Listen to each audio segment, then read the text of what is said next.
sort of see if you can make them bend. And it might be easier when you have the driver. It's a little part of the culture.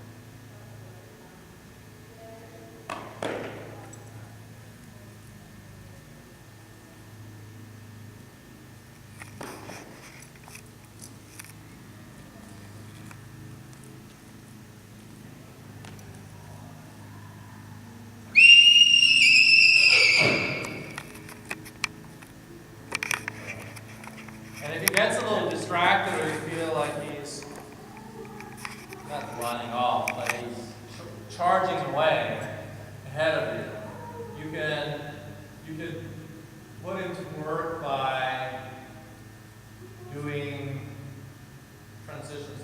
Just stop, go, slow down, won't go faster. Turn, do like a little mini zigzag down the long side. So you turn in, turn out, turn in, turn out, turn in, turn out.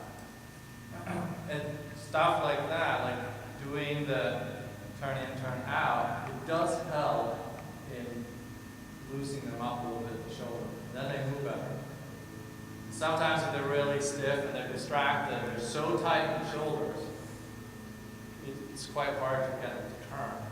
So just doing a step or two each way, and it's enough to sort of break the tension, if you want to call that, and get them back to the handle. I know, I like one with a good switch.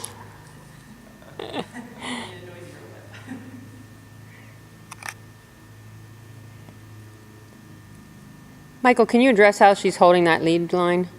I don't think that's... For me, there's like, it doesn't, there's no right or wrong way to hold it. What I focus on is the safety.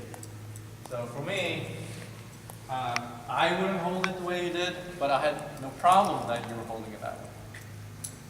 If you're comfortable holding it that way, then I would hold it like that.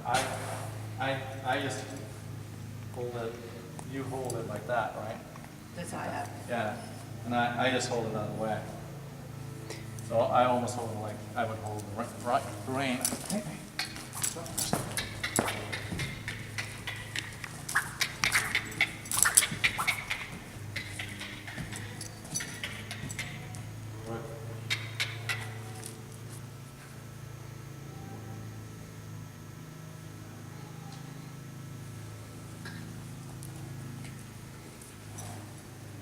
So I just hold it the way I would hold the rein.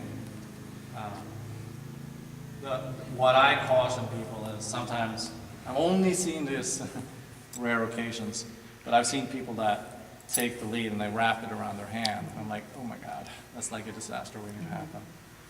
But you have that thing, you have your index finger in between Yeah, what's coming from his head and then the spare parts. yeah.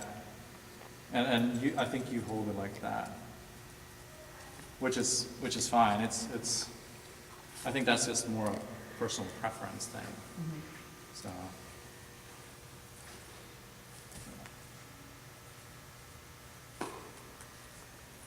I haven't really been holding it in one hand, so it's Yeah, it takes a little bit getting used to.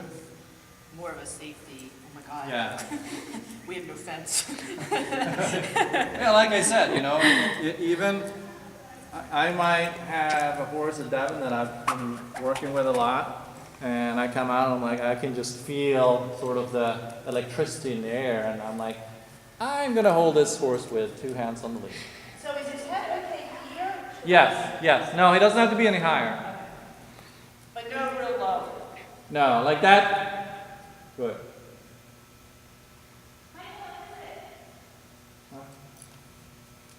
It's first impression out of that character. So Frankie, baby. Thank you.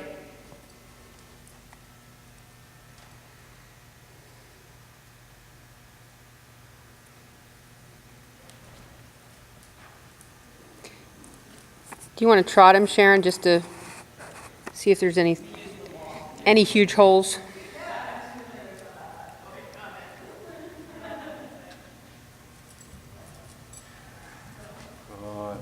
then slow him down a little bit. That's right, and then go a little bit.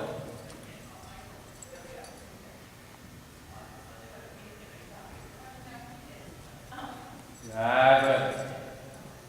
Good, then walk. And so the key thing is, you don't want him to get ahead of you, and you have to make sure you don't get ahead of him. So, if sometimes, like if I'm starting a horse that hasn't done this before, when they're still trying to figure out what it means to having a person trotting next to them, it might be that I'm running on the spot until they are trotting, and then I go. And so when you're on the inside, you have to really slow down in the turns, or run on the spot, you know, because otherwise he ends up behind you.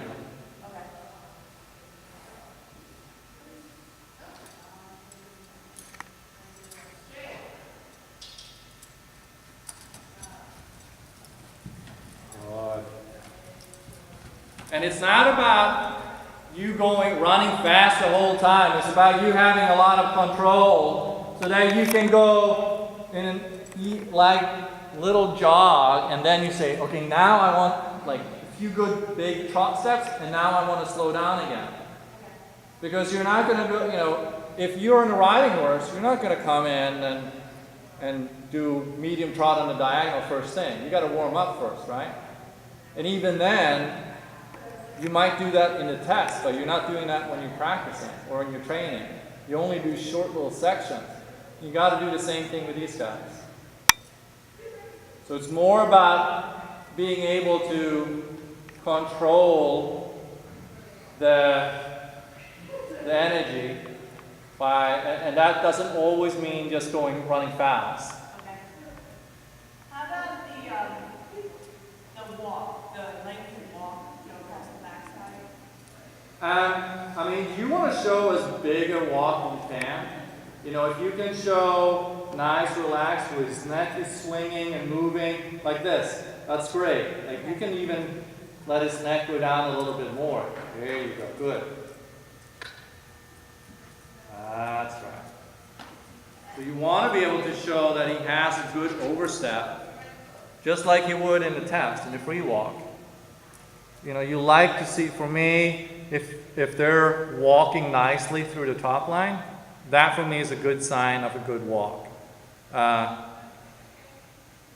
You know, they want to see a clear V of the legs. They want to see a clear, nice overstep, relaxation, and marching with energy in the walk, without being hurried, you know.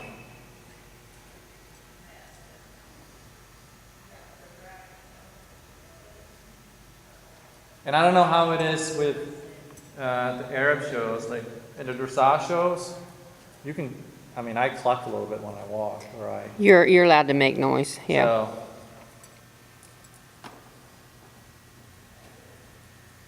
good, that's a good walk. And he could probably even go a little bit lower in the neck, like that's even better. Good, like that. Yeah, he likes to go low. Yeah. Like I said, I don't want his nose on the ground, but he should be down enough that he really uses his back when he's walking. If he's too high in the neck in a walk, he blocks the walk in his back.